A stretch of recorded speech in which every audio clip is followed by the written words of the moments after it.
Maya stood in the back of the classroom, her eyes fixed on the floor. She was new to Lincoln High School, new to America, new to everything. Her long black hair hung like a curtain around her face. She tried to hide behind it. "We have a new student today," Mrs. Peterson said with a big smile. "Maya Singh has joined us from India. Let's all make her feel welcome." 28 pairs of eyes turned to look at her. Maya felt her cheeks burn. She wished she could disappear. "Maybe she can tell us something about herself," Mrs. Peterson suggested. Maya stepped forward. Her heart was beating so fast she thought everyone could hear it. "My name is Maya," she said softly. Her accent was thick. The words felt strange in her mouth. "I am from a small village near Mumbai. My father got a job here as a doctor." A boy in the back row snickered. "What did she say? I can't understand her." More laughs followed. Maya's face grew hotter. She looked at Mrs. Peterson, hoping for help. "That's enough, Trent," Mrs. Peterson warned. "Maya, please take a seat next to Emma." Maya walked to the empty desk. Her legs felt weak. She sat down and opened her notebook, trying to ignore the whispers and looks. "Don't mind them," Emma whispered. "They're jerks too, everyone knew." Maya tried to smile, but her lips wouldn't move right. This was nothing like she had imagined. In her village, the teachers had told her America was the land of dreams, the place where anyone could become something great. Right now, all she wanted was to go home. During lunch, Maya sat alone. She unwrapped the roti her mother had packed. The smell of the spices made several students at nearby tables wrinkle their noses. "What is that smell?" a girl said loudly. "It's gross." Maya quickly wrapped her lunch again and put it away. Her stomach growled, but she ignored it. After school, Maya walked home alone. Her parents had rented a small apartment 10 blocks from the school. They couldn't afford a car yet. Her father was still waiting for his medical license to transfer. Her mother was taking English classes. "How was your first day?" her mother asked when Maya walked in. "It was fine," Maya lied. She didn't want to worry her parents. They had given up everything to come here. For her future. That night, Maya couldn't sleep. She got up and went to the window. The city lights blocked out most of the stars, but she found Mars glowing red in the sky. Her grandfather had taught her about the stars back home. He had been a science teacher. "The stars are the same everywhere," he had told her before they left. "When you feel alone, remember we are looking at the same sky." Maya took out her science notebook. In it, she had written all the things her grandfather had taught her about space, about planets and stars, and the dream of humans one day living beyond Earth. She added a note about seeing Mars from her new home. The next day at school was no better. In science class, the teacher asked a question about gravity. "Maya, perhaps you can tell us what causes tides on Earth." Maya knew the answer. "It is the pull of the moon's gravity on the water," she said. "Sorry, what?" Trent called out. "Can someone translate?" The class erupted in laughter. The teacher tried to quiet them, but the damage was done. Maya sank lower in her seat. But as the laughter died down, something hardened inside her. She looked at her science book, then at the laughing faces around her. Maybe they could mock her accent. Maybe they could laugh at her clothes. But they couldn't take away what she knew. One day they would see. One day they would know who she really was. Maya opened her notebook and began to write. 3 months passed. Winter turned to spring. Maya still sat alone most days, but she had stopped crying herself to sleep. She focused on her studies instead. Science class became her favorite hour of the day. Mr. Roberts, the science teacher, noticed her work. "Maya, can I speak with you after class?" he asked one day. Maya nodded, worried she had done something wrong. When the other students left, she walked to his desk. "I've been looking at your test scores," Mr. Roberts said. "They're the highest in the class." Maya looked down at her shoes. "Thank you, sir. And your last paper on space colonization was excellent. Where did you learn so much about it?" "My grandfather taught me," Maya said. He loves space. He has many books. Mr. Roberts smiled. There's a science competition coming up. Students present projects and the winner gets a scholarship. I think you should enter. Maya's eyes widened. Me? But my English. Your ideas are what matter, Mr. Roberts said. Think about it. That night, Maya told her parents about the competition. Her father's eyes lit up. This is your chance, he said. In America, it is what you know that matters, not where you are from. Maya wasn't sure that was true, but she wanted to try. The next day at lunch, Emma sat next to her. I heard Mr. Roberts ask you to join the science competition. Maya nodded. That's cool, Emma said. What's your project going to be? I want to design a system to grow food in space, Maya said slowly, careful with her words. For long missions to Mars. Whoa, that's advanced, Emma said. Need any help? For the first time since coming to America, Maya felt a small spark of hope. Maybe she could find a friend here after all. Maya worked on her project every day after school. She read everything she could find about plants in space. She built a small model using recycled containers from her mother's kitchen. It wasn't fancy, but it showed how her system would work. 2 weeks before the competition, Trent cornered her in the hallway. I heard you're entering the science fair, he said with a smirk. What are you going to do? Talk in your funny accent until the judges run away. Maya clutched her books tighter, but didn't look down this time. My project is about growing food in space. Trent laughed. Space. You should worry about fitting in on Earth first. Maya walked away, her head held high. His words still hurt, but less than before. The day of the competition arrived. The gym was filled with tables displaying student projects. Maya set up her model in the corner. Next to her, Trent had a flashy display about solar power with blinking lights and a video screen. Good luck, he said with a fake smile. You'll need it. The judges moved from table to table. When they reached Maya, an older man with gray hair asked, Can you explain your project? Maya took a deep breath. She had practiced her speech many times. This is a system to grow food during long space flights, she said. She pointed to different parts of her model. It uses the wastewater from the ship to feed the plants. The plants clean the water and provide food for the crew. The judge leaned closer. What about the limited space on spacecraft? The plants grow in layers, like this. Maya showed how her design stacked plants vertically. It uses special lights that don't need much power. Where did you learn about this? Another judge asked. I read many books and papers, Maya said. And I experiment with plants at home. The judges took notes and moved on. Maya saw them spending a long time at Trent's table. He was charming and confident.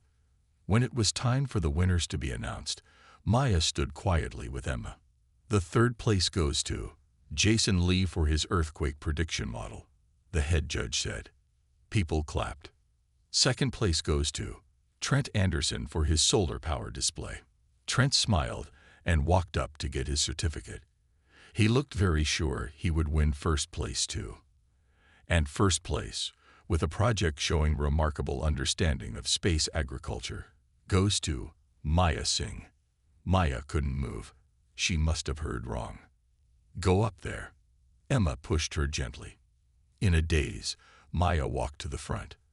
The judge handed her a trophy and a certificate. Camera flashes blinded her. Congratulations, the judge said. Your project could really help future space missions. Maya looked out at the crowd. Trent's face was red with anger. Her parents were crying with joy. And for the first time since coming to America, Maya smiled a real smile. She wasn't just the foreign girl anymore. She was a winner. Winning the science competition changed things for Maya. Her picture was in the school newspaper. Teachers smiled at her in the hallway. Even some students who had ignored her before now said hello. But not everyone was happy for her. Trent and his friends were worse than ever. She must have cheated, Trent said loudly in the cafeteria one day. There's no way she built that project herself. Maya tried to ignore him. She focused on her new friendship with Emma and a few other students from the science club. They met during lunch to talk about space, robots, and new discoveries. The prize from the competition included a visit to the NASA Center in Houston, Texas. Maya could hardly believe it when Mr. Roberts gave her the details. "You'll fly there next month," he said. "You'll meet real scientists and see the Space Training Center." Maya ran home that day, her heart full of excitement.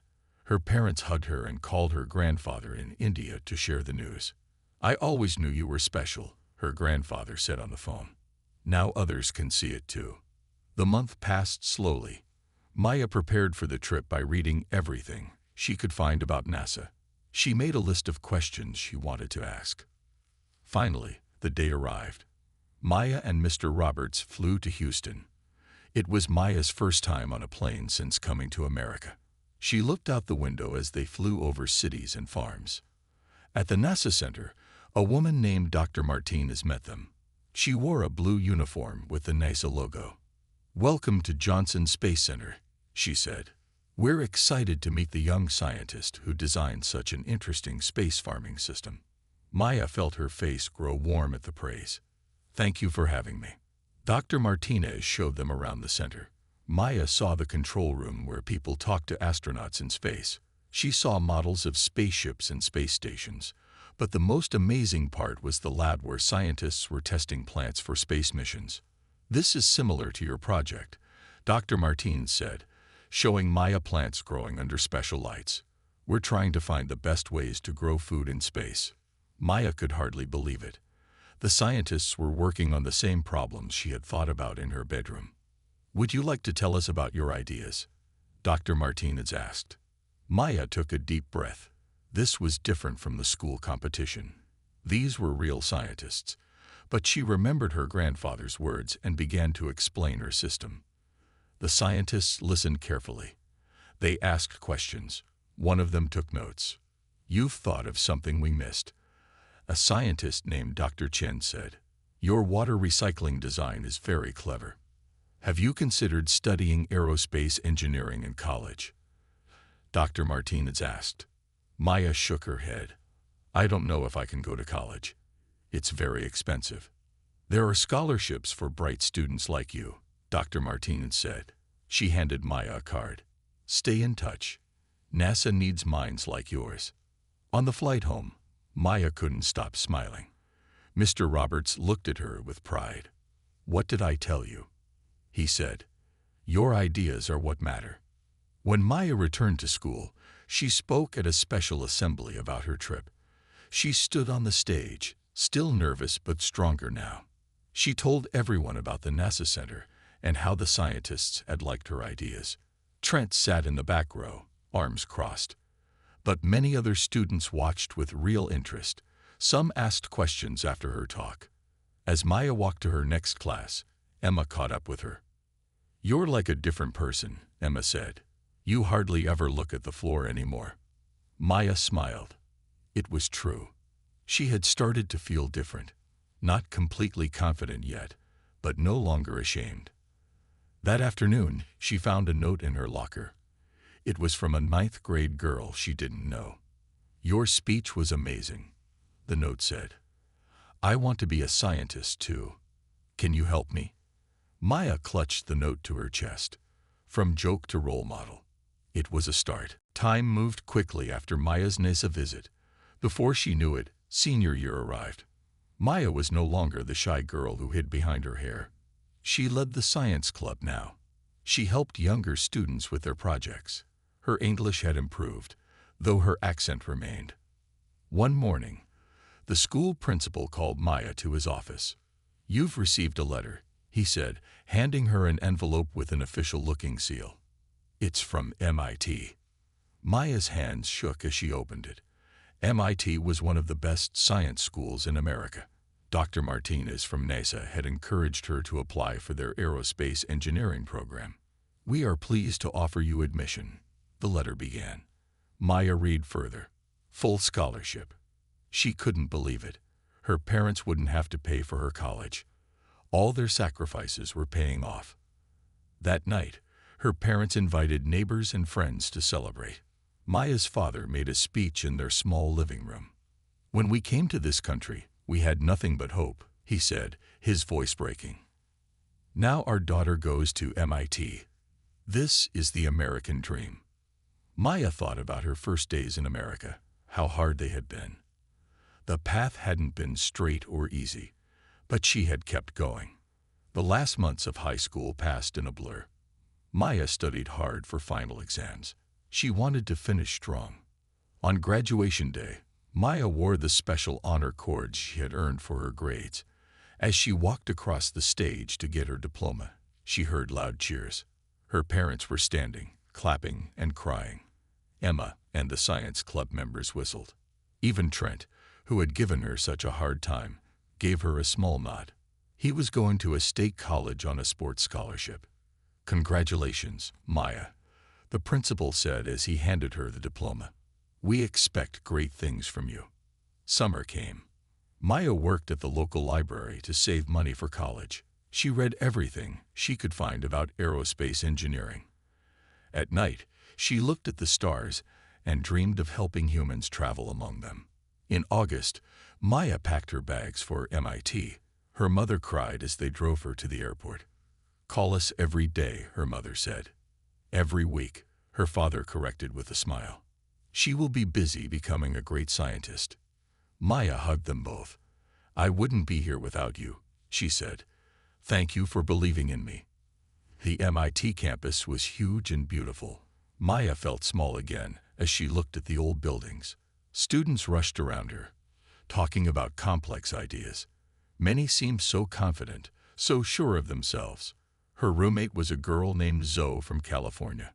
Zoe had been to space camp 3 times and had won national math competitions.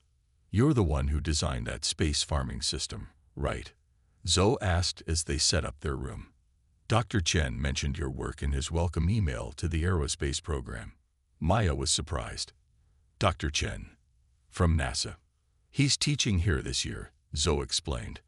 "He said a few freshmen had promising ideas. Your name was on the list."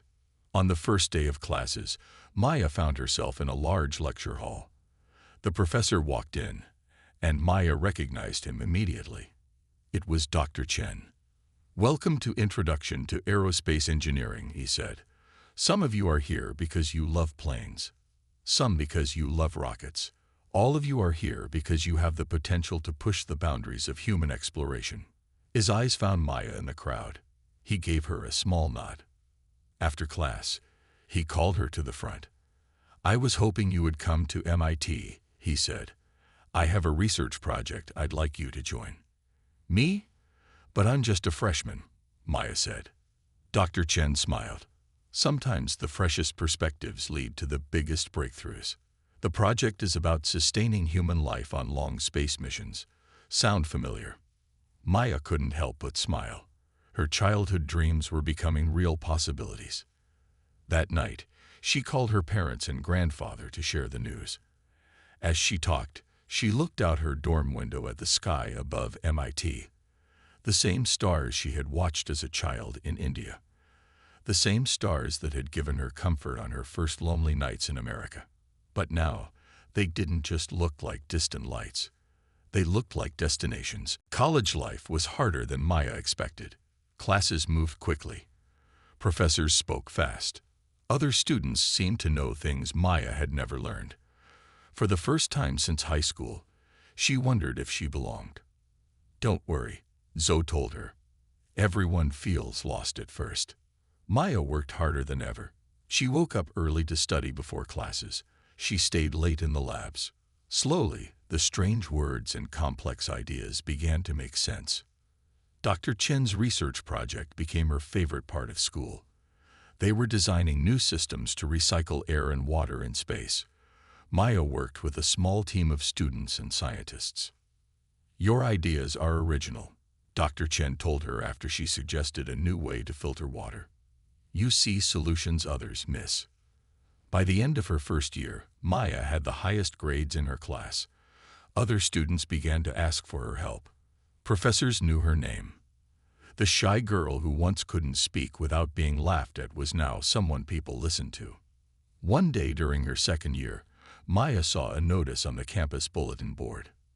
NASA Internship Program, it said. Summer positions for top engineering students. Maya applied immediately. She worked on her application for weeks, making sure every word was perfect. When she finally sent it, she tried not to hope too much. 2 months later, an email arrived. We are pleased to offer you a position in the NASA Advanced Life Support Systems Division. Maya screamed so loudly that Zoe ran into the room. What's wrong? Zoe asked. I got it. I got the NASA internship, Maya said, jumping up and down. That summer, Maya moved to Houston to work at the Johnson Space Center. She was given a small apartment and a badge with her name and the NASA logo. Every morning when she put it on, she felt like she was dreaming. Her job was to test new air filtration systems for the International Space Station. She worked with a team of engineers, running experiments and analyzing data. They trusted her with important tasks.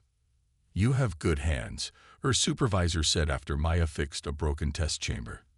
And a good mind. One day, an alarm sounded in the lab. A test chamber was leaking toxic gas.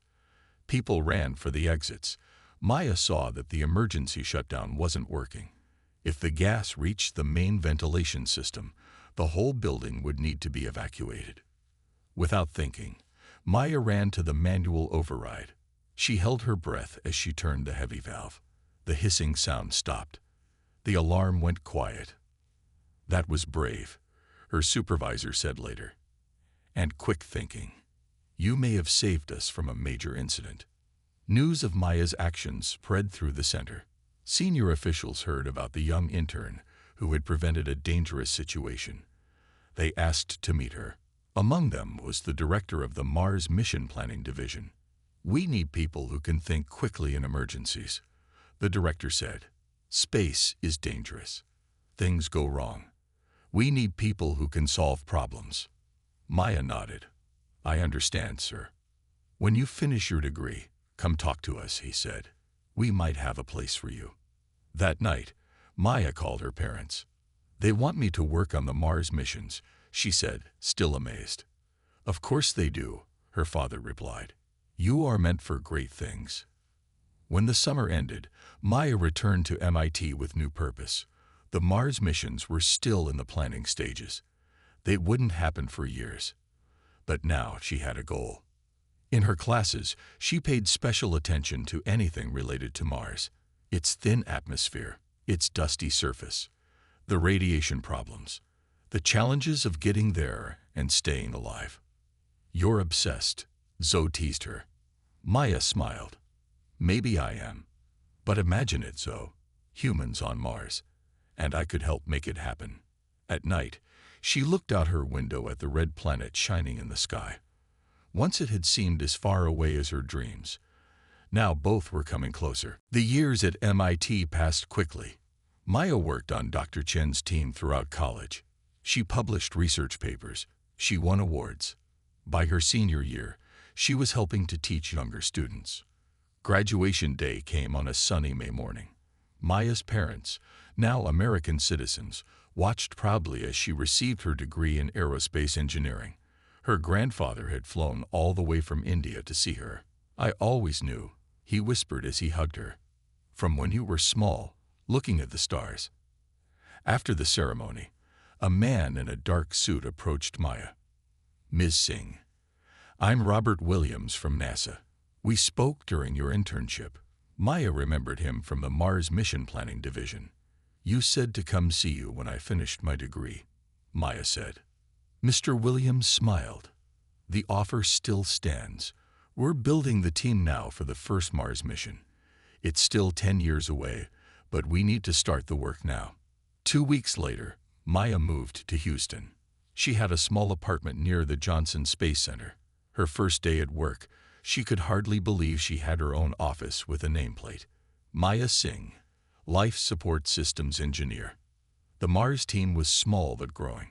Scientists and engineers from around the world worked together. Maya was the youngest by several years. Sometimes people mistook her for an intern, but when she spoke about her work, they quickly realized she belonged. Her job was to design systems to keep astronauts alive during the long journey to Mars and on the planet's surface. She worked on water recycling, air filtering, and food production, the very thing she had dreamed about since she was a child. One day, the team leader called a special meeting. NASA has moved up the timeline, he announced. The first Mars mission will launch in 7 years, not 10. The room filled with excited voices. 7 years was soon. Very soon for such a complex mission. We need to solve the radiation problem, someone said. During the long flight to Mars, astronauts would be exposed to dangerous radiation from the sun and space. Maya had been thinking about this problem. She raised her hand. I have an idea, she said. What if we use water as a shield? The room went quiet. Everyone looked at her. Water blocks radiation well, Maya explained. If we store the drinking water in the walls of the ship, it can protect the crew. But we'd need a lot of water, someone said. It would make the ship too heavy. Not if we recycle it completely, Maya said. She showed them sketches she had been working on. My system can reuse 99.7% of the water. The crew uses it, we clean it, and it goes back into the walls. The team leader studied her drawings. This could work, he said slowly. Maya, I want you to lead a special project on this. Can you build a test model? Maya nodded, her heart racing with excitement. Her own project, her own team. For the next year, Maya worked harder than ever. She built and tested her system. She fixed problems. She found better solutions. Finally, the day came to present her results to NASA's senior leaders. Maya stood before a room of important people. Some were famous astronauts. Some were scientists whose books she had read. 10 years ago, she had been a scared immigrant girl who could barely speak in class. Now she was presenting her ideas to the leaders of America's space program. The water shield system works, she told them. In our tests, it blocks 95% of harmful radiation, and the recycling system is stable. After her presentation, the NASA director shook her hand. Impressive work, Dr. Singh, he said. Maya had recently earned her PhD while working at NASA. Thank you, sir, she said. We're selecting crew for the Mars simulation next month, he said. A year-long test in a closed facility. Would you be interested in participating? We need someone who understands the life support systems completely. Maya stared at him. You want me to be part of the simulation crew? The director nodded. You built these systems. You should be the one to test them. That night, Maya stood on her apartment balcony, looking up at the red planet. I'm coming, she whispered. Not just as an engineer now, but maybe, one day, as a crew member. The Mars simulation facility looked like a small space station built in the desert of Utah. 6 people would live inside it for 1 year. They would test equipment, follow mission rules, and solve problems as if they were really on Mars. Maya moved in with her 5 teammates in July. There were 2 pilots, a doctor, a geologist, and a botanist. Maya was the engineer in charge of life support systems. At 32, she was still the youngest. Welcome to Mars, joked Commander Roberts as the heavy door sealed behind them. See you in a year. Life in the simulation was hard. The space was small. Privacy was rare. They had to follow strict rules about water, food, and power. When they went outside, they wore space suits, even in the hot desert sun. This is just practice, Commander Roberts reminded them. The real Mars mission will be even harder. Maya's job was to keep everything running. Her water recycling system worked well most days. But machines break. Filters clog. Pipes leak. When problems happened, Maya had to fix them fast. If this were really Mars, we'd be dead if you can't fix it, Commander Roberts said after a serious filter failure. His words weren't meant to be cruel, but they reminded Maya of the real stakes. 3 months into the simulation, a dust storm hit. Not a Mars storm, but a real Utah desert storm. Sand got into the air vents. The power system failed. The facility went dark. "Emergency lights only," Commander Roberts ordered. "Maya, what's our status?" Maya checked her systems. "Main power is down. Backup batteries are running. We have 36 hours before life support fails." The team gathered around a small table, lit by a single emergency light. "Mission Control will send help," the doctor said. Commander Roberts shook his head. "Part of the simulation rules. We solve our own problems, like we would have to on Mars." Everyone looked at Maya. "I need to reach the external power unit," she said. "It's probably clogged with sand." "It's still storming out there," the botanist said, looking worried. Maya nodded. "I'll wear a suit." Commander Roberts went with her. They put on their spacesuits and stepped outside into the howling wind. Sand hit Maya's helmet like tiny bullets. She could barely see. They struggled to the power unit at the back of the facility. Maya opened the panel. Just as she thought, sand had gotten inside. Working with thick, gloved hands, she cleaned the delicate parts and reset the system. Nothing happened. "It's the connection to the main building," she shouted over the wind. "We need to check the cables." They followed the buried cable, digging where the sand had blown away the covering dirt. Finally, Maya found the problem. The cable had been damaged. "I can fix this," she said, "but I need tools from inside." By the time they got back with the tools, the storm was worse. Maya could barely stand in the wind, but she worked steadily, repairing the damaged cable. When she finished, she radioed inside. "Try the power now." Lights came on in the facility windows. Maya and Commander Roberts cheered inside their helmets. Back inside, the team welcomed them as heroes. "If this had been the real Mars, you would have saved us all," the doctor said. That night, Maya couldn't sleep. She thought about how far she had come. From a girl afraid to speak in class to an engineer saving lives on a simulated Mars mission. But she also thought about the real mission to come. The real dangers. The real Mars. The next morning, a message came from NASA headquarters. "Due to your excellent handling of the emergency situation, we are officially adding Engineer Singh to the candidate list for the actual Mars mission crew." Maya read the message twice. This wasn't just practice anymore. This was real. She might actually go to Mars. Her teammates surrounded her, offering congratulations and hugs. "You deserve it," Commander Roberts said. "You've proven yourself." Maya smiled as she looked around at what might be her future crew. They didn't see her accent or her background.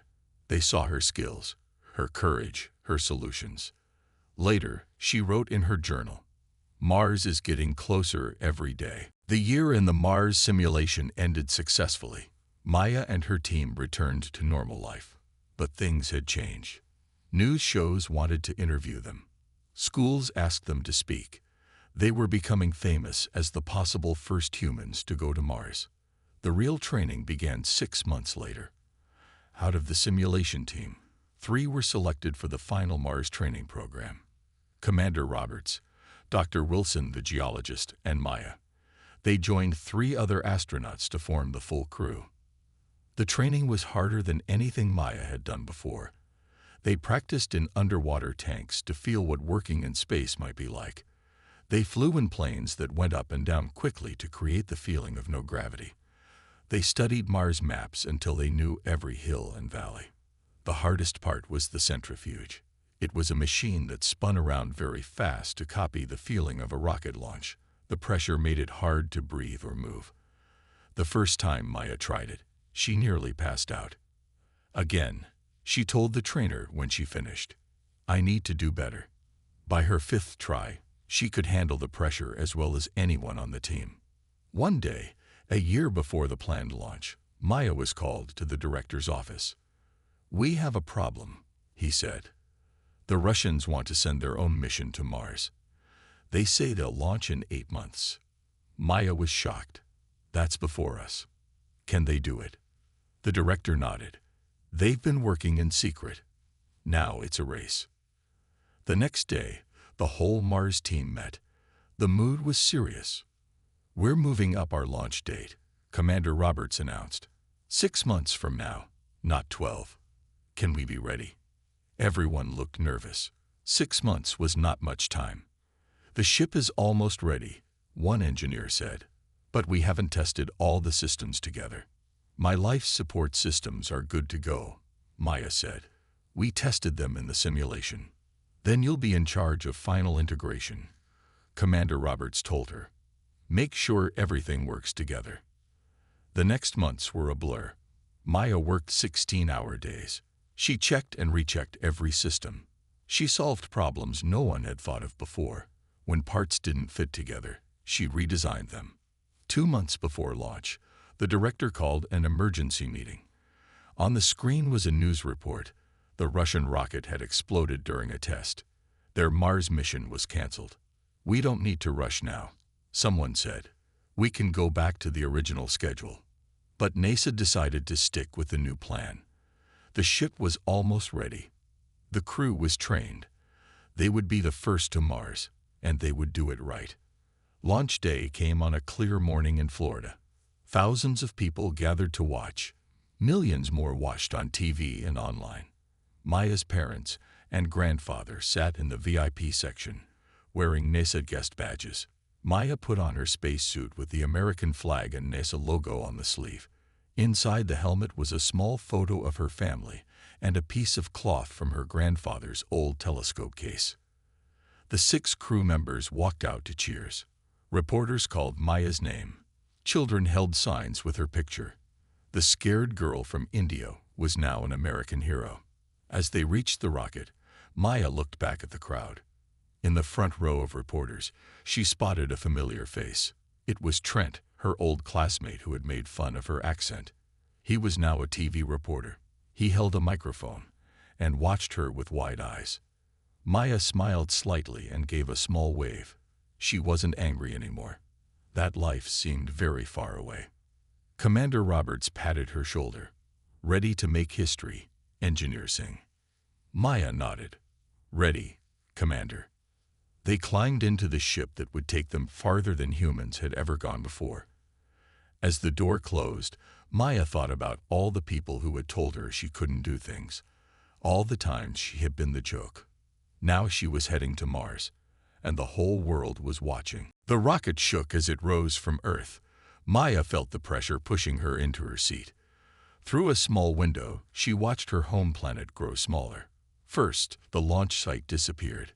Then Florida. Then all of North America. Soon, Earth was just a blue ball behind them. The journey to Mars would take 7 months. The crew settled into a routine. They did experiments. They exercised to keep their bodies strong. They talked to mission control every day. Maya's job was to make sure all life support systems worked perfectly. The air stayed clean. The water recycled properly. The food garden in the small ship greenhouse grew well. 2 months into the flight, a warning light flashed on Maya's control panel. The oxygen system was using too much power. "If it keeps doing this, we won't have enough power for landing on Mars," she told Commander Roberts. Together, they opened the system panels and checked every part. Finally, Maya found the problem.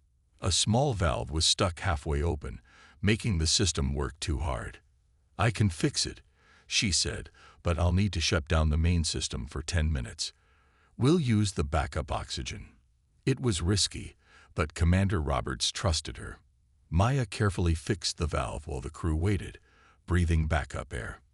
When she finished, the system worked perfectly again. "You just saved the mission," Commander Roberts told her. The other crew members agreed. As they got closer to Mars, they could see it growing larger through the windows. The red planet that Maya had dreamed about since she was a child was now right in front of her. Landing day arrived. Everyone was nervous but ready. They had trained for this moment thousands of times.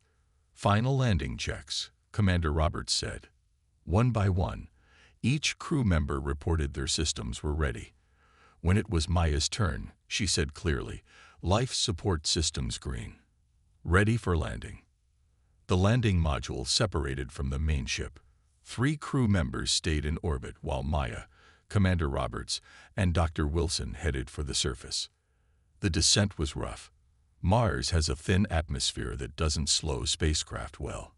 The heat shield glowed red-hot. The parachutes opened with a jerk. Finally, the rockets fired to slow them for landing. With a bump and a cloud of red dust, they touched down on Mars. For a moment, no one spoke. Then Mission Control's voice came through their headsets. "Congratulations, you have landed successfully on Mars." Maya looked out the window at the rocky red landscape. No human had ever seen this view with their own eyes before. After safety checks, it was time for the first walk on Mars. Commander Roberts would go first, then Maya, then Dr. Wilson. They put on their spacesuits and gathered at the airlock door. "Ready to make history?" Commander Roberts asked. Maya nodded, her heart beating fast. The door opened, and Commander Roberts climbed down the ladder. As his foot touched the surface, he said words that would be remembered forever. A new world for humanity, a new beginning for all. Then it was Maya's turn. She carefully climbed down. When her foot touched the red soil, she thought of everyone who had helped her reach this moment. Her parents who had brought her to America. Her grandfather who had taught her about stars. Mr. Roberts who believed in her science project. Dr. Chen who mentored her. All the people who saw what she could be. She also thought of those who had doubted her. The students who laughed at her accent. Those who thought an immigrant girl couldn't achieve great things. This step is for everyone who was ever told they don't belong, Maya said as she stood on Mars. The stars are for all of us. Cameras on their suits sent these images back to Earth. Billions of people watched as Maya collected the first soil samples. Children in classrooms cheered. Girls in India saw someone who looked like them standing on another planet. That night, in the small habitat they had set up, Maya wrote in her journal, "From a village in India to the plains of Mars. From a joke to a queen of space. Life is more amazing than any dream." Around her, the red planet stretched into the distance, waiting to be explored, and Maya, once the outsider no one believed in, was now one of the first humans to walk on New World.